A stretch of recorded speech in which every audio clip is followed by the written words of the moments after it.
Here we have the possible first footage of the French Mirage in Ukraine.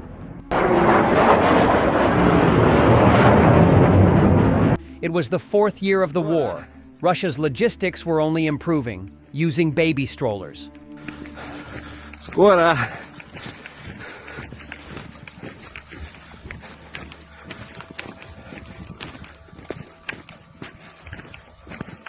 Русская импровизация.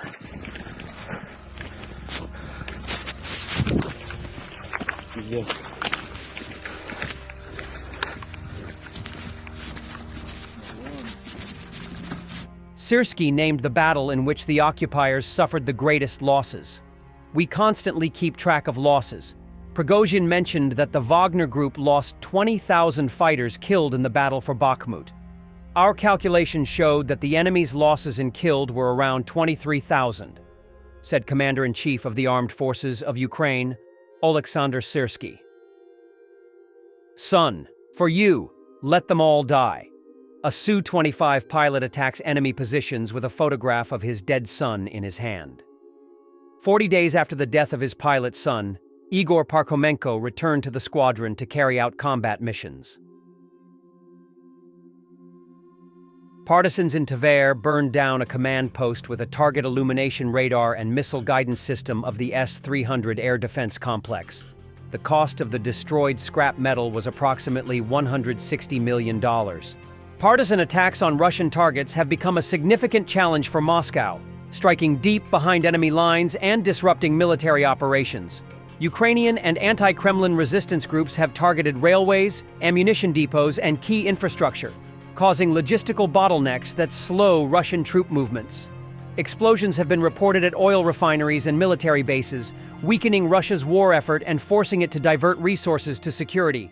These attacks have also targeted Russian officials and collaborators in occupied territories, creating an atmosphere of fear and instability. The damage extends beyond physical destruction. Each act of sabotage undermines Russian control, sows distrust, and signals that resistance remains active. Ukraine's mineral deal is not dead yet. I'll raise the issue on March 4th. Trump. He added that Biden provided $350 billion to Ukraine, which could have been used for restoring the U.S. Navy. Well, I'll let you know. We're making a speech. You probably heard about it tomorrow night, so I'll let you know tomorrow night. But no, I don't think so. I think it's a great deal for us because, Biden very, very foolishly, stupidly, frankly, gave $300 billion and $350 billion more accurately to a country to fight and to try and do things. And you know what happened? We get nothing. We get nothing. Just gave it. We could have rebuilt our entire U.S. Navy with $350 billion. Think of it, $350 billion. We could have rebuilt our U.S. Navy. So he gave it away as fast as the money could be gone. And what we're doing is getting that all back and a lot more than that. And we need, it's very important for this business that we're talking about here with chips and semiconductors and everything else, we need rare earths. American volunteers of the 13th Brigade of the Charter National Guard who voted twice for Trump. The American fighter believes that he crossed all lines in his conversation with Zelensky.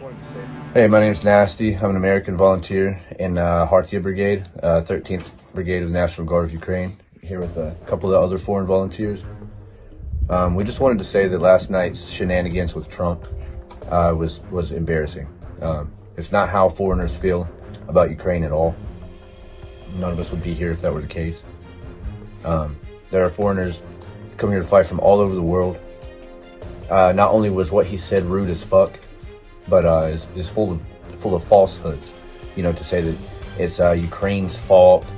That basically to make it sound like Zelensky's playing a game by saying, "Oh, you don't hold the cards." I thought that was very admirable of Zelensky to say, "Well, we're not playing a card game." It's not a game. And to say that there's a shortage of people fighting here, that's not true at all. There are people here from 58 countries. Thousands of people flocked from all over the world, in addition to the hundreds of thousands of Ukrainian soldiers currently fighting. There are people signing up every day. He's painting a really shitty picture that's just bolstering Russian confidence. It's basically Russian propaganda out of the mouth of an American president. It's shameful. I voted for that man 2 times. I've always been a diehard Trump supporter to the point of losing friends over standing up for that man and what he says on TV. But last night he crossed the line. To invite that man from his war-torn country all the way across the world to bring him to a strange place and then berate him and humiliate him on national television was immature, it was childish, it was stupid. It was embarrassing. I'm Gaz. I'm also an American volunteer here serving with the Hardtail Brigade. I'm at a loss of words due to the events last night. It was a very unfortunate and unprofessional showing of what us Americans like to portray ourselves as to the rest of the world. All I can say is that the words that were exchanged were not representative of the vast majority of Americans. Although I know that many Americans are opposing funding, etc., at the end of the day, all they want to do, just like me and Nasty here, is help the Ukrainian people. That is what this fight is all about. It's about stopping the spread of evil, the unnecessary killing of civilians, unnecessary missile strikes on children's hospitals, etc. List goes on. It was very unfair, the situation that Zelensky was put in last night. It was a 2-on-1, something I don't think I've ever seen before, and I was not expecting to witness what I witnessed last night when my friends and family were sending me videos that the circling social media, and that everyone was just up in arms about, and it's completely understandable. So the foreigners here in Ukraine stand for Ukraine. Slava Ukraina. Heroям Slava. Thanks for watching, and don't forget to subscribe. Also, if you want to support Warthog Defense, please become our member and get early access to new videos, exclusive members-only videos, and become administrator in comment section. The membership link is in the description. Rescues every day. We had a guy last week at 6 rescues in 6 days. You know, he's doing the job every day.